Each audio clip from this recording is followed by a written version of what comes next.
aquellas personas que pues han publicado con nosotros o que tienen algún proyecto cultural. Y bueno, en esta ocasión me da mucho gusto recibir a José Luis Rangel, quien es egresado de la carrera en Letras Hispánicas en la UNAM. Además tiene un diplomado en creación literaria por la Universidad Veracruzana y es uno de los autores que pueden encontrar en nuestro número más reciente, el número julio-septiembre de 2021. Y además está por publicar su libro de cuentos, Jardín de Noche. Entonces, José Luis, me da mucho gusto saludarte. Hola Tania, encantado de saludarte. Muy bien, pues bueno, como ya adelantaba un poquito, pues escribes. Entonces, pues quisiera empezar platicando contigo sobre cómo es que surge esta vocación literaria. ¿Qué fue lo que te despertó esa inquietud por leer? Bueno, yo creo en primer lugar que siempre que tenemos nosotros en la mente la historia de las personas que se dedican tanto a la cuestión de la lectura como de la escritura, siempre estas dos actividades van muy de la mano. Es decir, es muy raro que exista una persona que escriba sin antes haberse contagiado por el deseo de leer algo, ¿no? Entonces, eh, dentro de la experiencia que yo tuve cuando era niño, en la infancia, pues era que provenía de un hogar de gente a la que le gustaba la lectura y que tenían cierto contacto con libros, y eso propició también que hacia mí se inculcara este asunto. Además del hecho de que cuando iba en la escuela, digamos, cuando era muy niño, encontré allí el gusto por la lectura en algunos momentos como de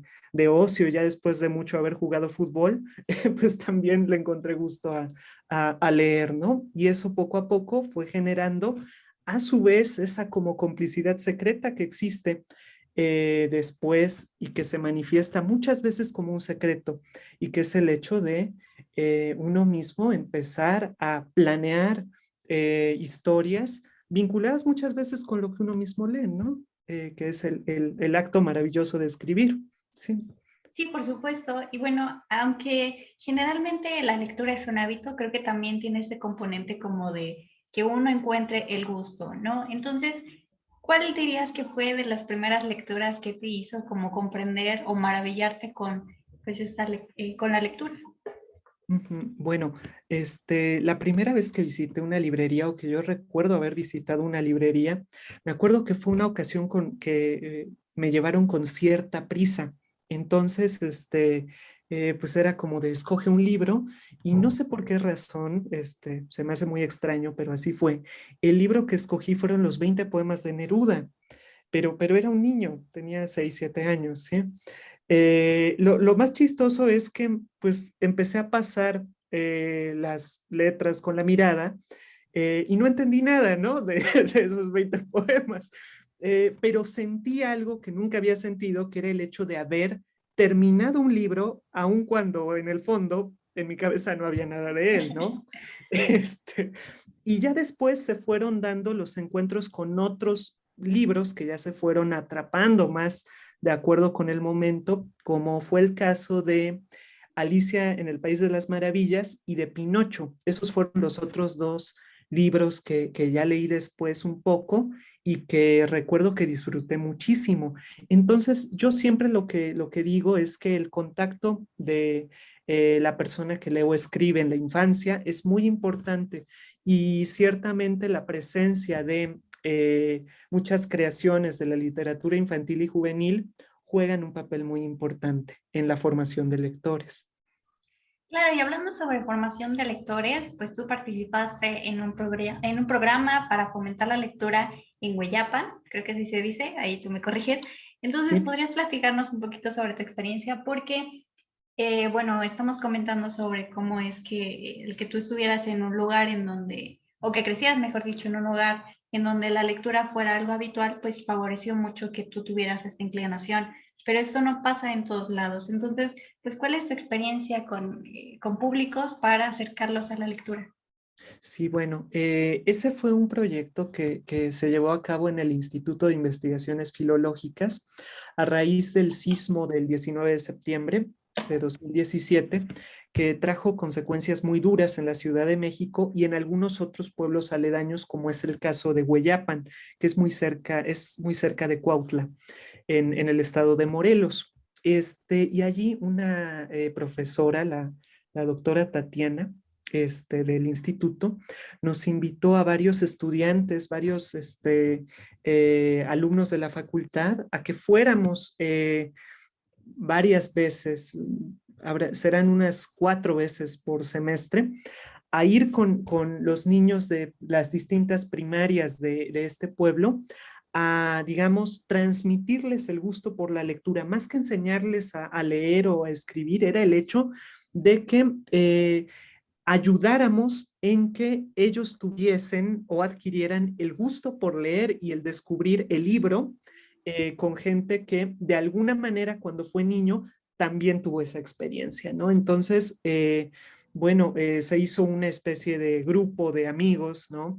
Lo más increíble es que entre ese grupo empezamos como compañeros de la misma facultad y después de ello nos volvimos muy, muy amigos. Todos los que allí estuvimos participando, ¿no?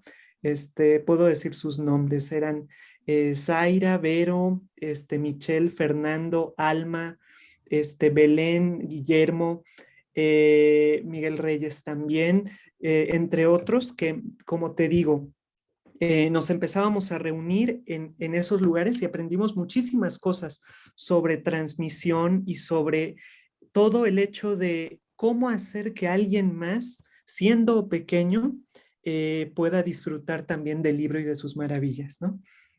Sí, claro, porque bueno, en mi experiencia en el fomento de la lectura hay como una falta de empatía hacia las infancias, ¿no? O sea, queremos explicarles los libros de la forma en la que nosotros como adultos los entendemos y hay que como idear ciertos mecanismos diferentes para acercarse a ellos. ¿Podrías hablarnos un poquito sobre este tipo de estrategias o cómo crees tú que una persona podría acercar a personas pues pequeñas a la lectura?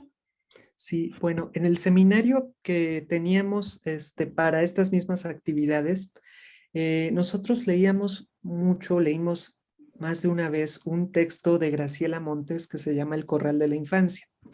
En ese libro de ensayos que pertenece al Fondo de Cultura Económica, la colección de espacios para la lectura, son estos libros, color, Como como cremitas, beige, ajá, sí. ajá, sí, muy, muy bonitos, que hablan todos sobre transmisión de lectura, son muy, muy valiosos para los formadores de este hábito. Y algo que menciona y que a mí me parece sumamente interesante es el hecho de que muchas veces los niños son vistos bajo la mirada adulta como una especie de criatura todavía no del todo domesticada. Entonces, el adulto, suena chistoso, ¿no? Pero el adulto como que tiene que moldearlo bajo ciertos esquemas y en ese proceso de moldear al niño, muchas veces el adulto se torna en una especie de ogro que siente como una especie de ternura y cuidado hacia el niño, pero esa misma ternura y cuidado puede ser muy, muy envolvente, ¿no? Entonces, lo que Graciela Montes muchas veces sugiere es que deba uno mostrar cierta libertad ante estos procesos para que la misma infancia tenga una resignificación, ¿no? Además de que algo que menciona también el libro es el detalle de que por mucho tiempo la literatura infantil y juvenil estuvo controlada y dirigida únicamente hacia la enseñanza, de tal manera que no iba propiamente hacia el interés del niño, hacia aquello que vinculaba el juego con la actividad creativa y que hacía que pues, la literatura no fuese ese espacio como de libertad, de imaginación y sobre todo de confianza para el niño que tanto es necesario para la literatura infantil y juvenil. Sí, por supuesto.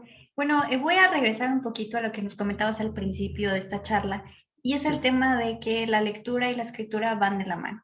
Entonces, ya que nos platicaste un poquito sobre tu experiencia en la lectura y también en el fomento de esta, pues sí. podrías platicarnos ahora cómo fue ese tránsito hacia ya la escritura y pues querer escribir tus propias historias. Ujú. Bueno, sí. Este, ese tránsito es bastante como, pasa por varias etapas, ¿no? Muchas veces uno nos, yo creo que esa es como una de los asuntos más fuertes que debe uno discutir y que radica en el hecho de cuándo uno puede verdaderamente denominarse, y la palabra nos va a sonar a los dos como fuerte, porque lo hemos platicado, ¿en qué momento alguien puede decirse escritor? ¿No? Sobre todo por el hecho de que no sabemos del todo qué es lo que nos define a nosotros como escritores. Constantemente a lo largo de la vida se escribe, pero eso no necesariamente te vuelve un escritor.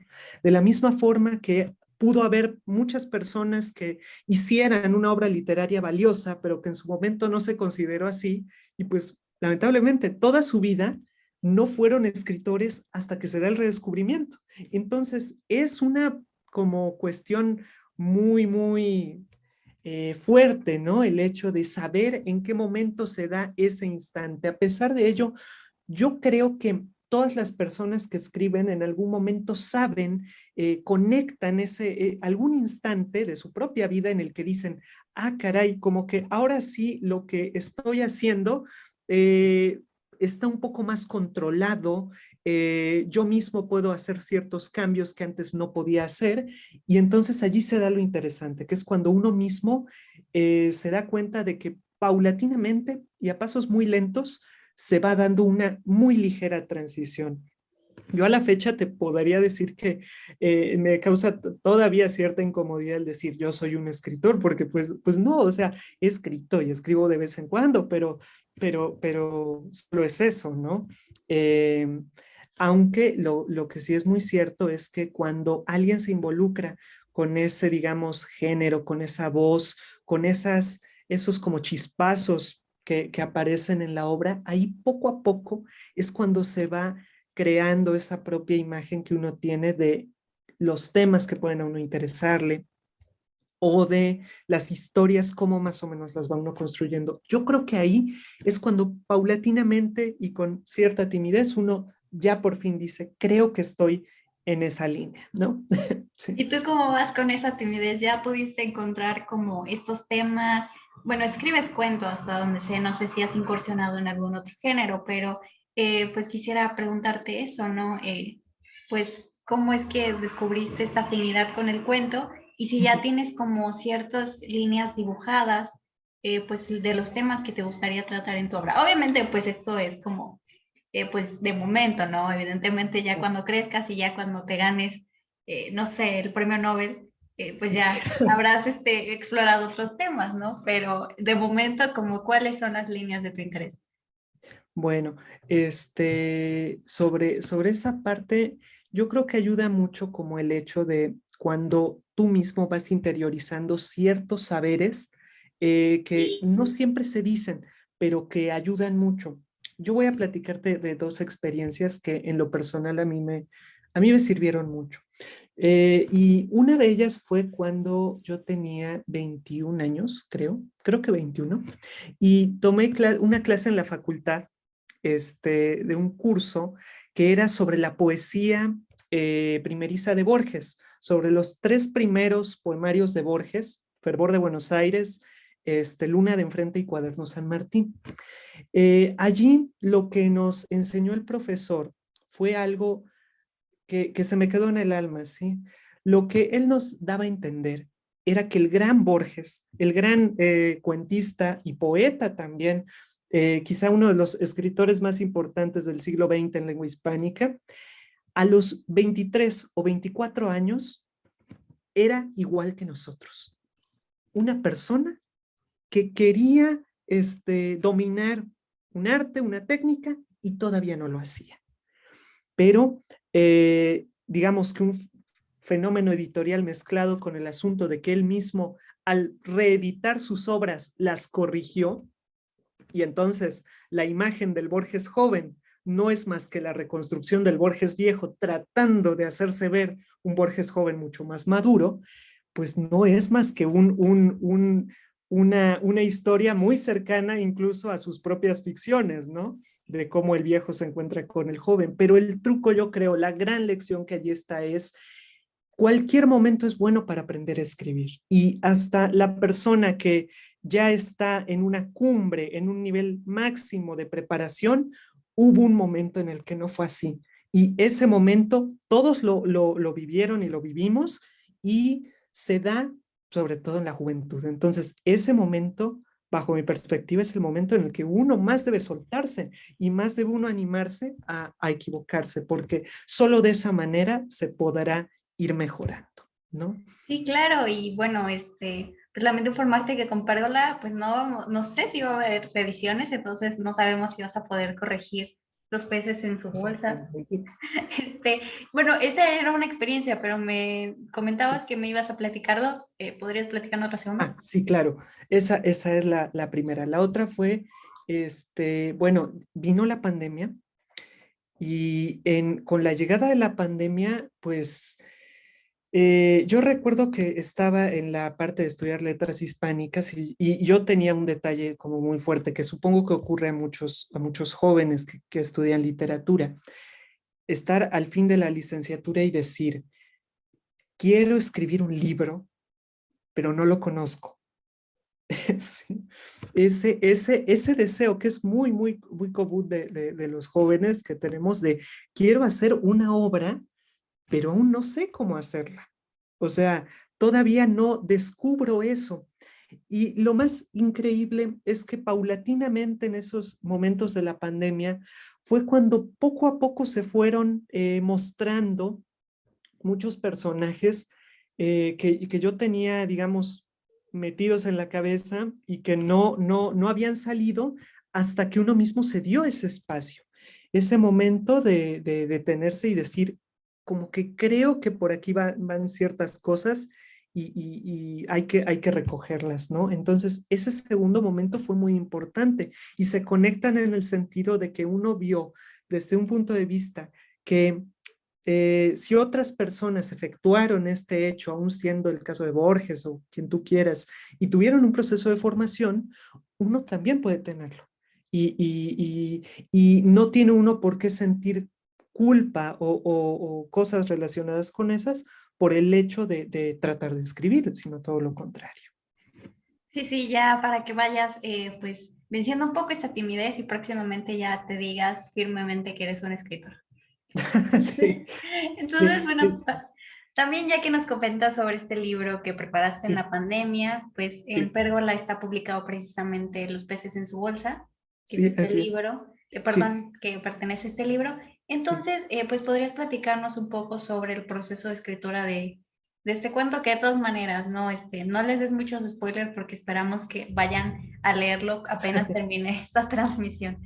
Claro, sí. Bueno, en general, Los peces en su bolsa es un cuento sobre una mujer que tiene a un niño de 6 años, ¿sí?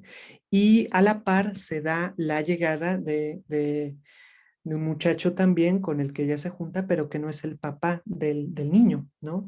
Entonces, la irrupción en el hogar se presenta no solamente por este personaje, sino también por la llegada de un acuario que poco a poco se va construyendo a través de bueno, con pequeñas intervenciones de este personaje, como nos ocurre en la vida, ¿sí? De repente llega una persona y va entrando cada vez más en nosotros y cuando vemos ya está, pero para quedarse, ¿no? Así a todos nos ha pasado. Y yo creo que en el proceso, yo por ejemplo, sí me acuerdo que tuve que ir a varias como tiendas a ver peces. Eso sí era algo que tuve que hacer. Y recuerdo que esos momentos pues los disfruté mucho porque tenía uno que involucrarse con lo que estaba contando. Yo creo que eso sí es un poco necesario, no indispensable, pero sí es algo que ayuda, enriquece la actividad, ¿no? Porque hace que el pretexto, que es la historia, se nutra un poco más de la vida misma, ¿no? De la vida real, por así decirlo. Sí, claro, como buen escritor, pues uno piensa que se tiene que sentar a escribir, pero no, también hay que hacer trabajo de campo, entonces tomen nota aquellas personas que nos estén viendo y que tengan como estas aspiraciones literarias. También otro tema que me salta, y no quiero parecer como esos críticos literarios que le explican al autor su obra, pero sí, un tema que me Sí, parece interesante de este cuento es que es un personaje que, como mencionas, es una mujer que tiene un hijo. Y bueno, sí. es una relación también hasta cierto punto de explorar la maternidad. Quisiera preguntarte si también hubo algún tipo de preparación al respecto, pues para tratar este tema. Ujú. Sí, bueno, en efecto, el cuento habla de de la maternidad y de cómo, digamos, a la mujer se le carga muchísimo, ¿sí? Socialmente hablando.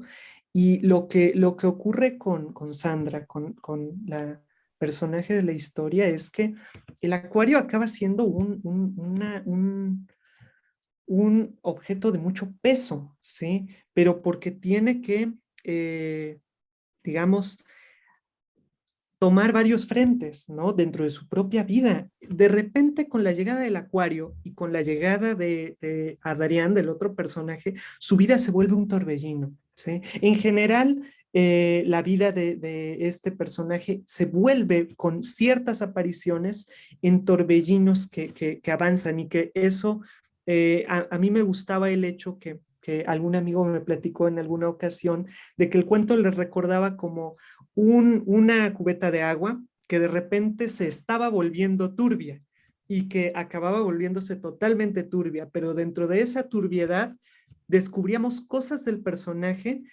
muchas veces sin que se dijese exactamente qué era lo que ocurría, sino pequeñas menciones a detalles que van saliendo como los mismos peces que van apareciendo poco a poco en el acuario. Sí, muy bien. Pues bueno, ya para ir cerrando esta pequeña entrevista, esta charla, que bueno, Sí. la verdad es que siempre es un gusto platicar con José Luis, porque bueno, ya espero no sé ustedes, pero yo ya me llevo de tarea como buscar varios libros que han salido en esta plática. Entonces, bueno, para finalizar, quisiera pedirte que nos leas un fragmento de este cuento, por favor. Sí, sí, claro. Podría ser incluso como el principio, ¿no? Para, como invitar a la gente a que se acerque en la publicación de Pérgola de Humo al cuento, ¿no? Y que lo puedan conocer y pues desde luego eso a todos nos dará mucho gusto, ¿no? Solo antes diría una última cosa dentro del proceso creativo. Los peces, hay peces que aparecen allí por una cuestión como de reconocimiento literario, porque cuando uno empieza a manejar ciertos temas, uno tiene que recordar que hubo otros que manejaron esos temas. Este, y para elaborar este cuento, yo sí menciono que hay dos textos literarios que ya antes de este relato abordaron el tema de los acuarios. Uno es la novela de Mario Bellatin, Salón de Belleza, donde al principio aparece un acuario en el moridero, porque es como una enfermedad, ¿no? Que asola a la población y aparecen peces, peces guppy. Por eso los peces en su bolsa también aparecen Sí, hay guppies. veces, Guppy, ajá. Y el otro es el cuento de Guadalupe Nettel de El matrimonio de los peces rojos, donde hay un pez beta. Sí. Entonces, de ahí viene eso, ¿no? Como una especie de nota a pie a los otros textos que allí están también y que también manejan el tema de la presencia de los acuarios desde otra perspectiva, ¿no? Entonces, si me lo permites, leo el fragmento. Dice, los peces en su bolsa. Cuando Goge cumplió 6 años, Adarián quiso sorprenderlo con un regalo que nunca hubiese imaginado. Ni la lluvia ni la temeridad le impidieron conseguir el pez que tantas tardes, al salir de la oficina, había ojeado en el escaparate de una tienda de mascotas. Al entregárselo a Goge, la bolsa de plástico se meció en sus manos y el pez, sorprendido por el movimiento, se dirigió hacia el fondo sin apartar la vista de su nuevo propietario. Niño y pez parecían verse a los ojos como si por fin se conocieran. Y mientras Adrián le explicaba sus cuidados, Sandra sacó la pecera y el paquete de alimento que una semana antes habían acordado sería el obsequio de ambos para Gogi. La aleta dorsal manchada de amarillo, la cola blanca casi transparente y esa mirada plena de inocencia conmovieron profundamente al cumpleañero. Disfrutaba que nadara hacia arriba y al subir y bajar de la pecera le recordaba al navío fantasma de una película de bucaneros. Le gustó aún más al saber que se trataba de un pez ángel. Gogue se encerró en su cuarto, deseoso de descubrir cómo dormía un pez realmente. Ni siquiera había sido necesario que Sandra lo obligase a ir a la cama. Tras varios intentos de sorprenderlo, Gogue acabó por quedarse dormido. Al revisar la alcoba, Sandra observó a su hijo reclinado en dirección a la pecera. Apenas había entreabierto la puerta cuando Adrián, detrás de ella, la agarró del talle y le besó los hombros. A punto de arrancarle la ropa, prefirió conducirle a la habitación contigua. Hicieron el amor en silencio como si estuviesen rodeados de agua y se escucharan sus brazos y piernas al estrecharse. Cuando acabaron, después de recostarse ya en su hombra, le insistió nuevamente en que debían vivir juntos. Adrián, aunque parco, fue inflexible en su respuesta. Pues ahí queda abierta la invitación para que vayan a leer Los peces en su bolsa. ¿Cierto? Vamos a dejarles el link en la descripción para que puedan pues ir a ver este cuento. Muchas gracias, José Luis, por aceptar esta entrevista. Y bueno, no sé si quieras agregar algo más para las personas que nos estén viendo.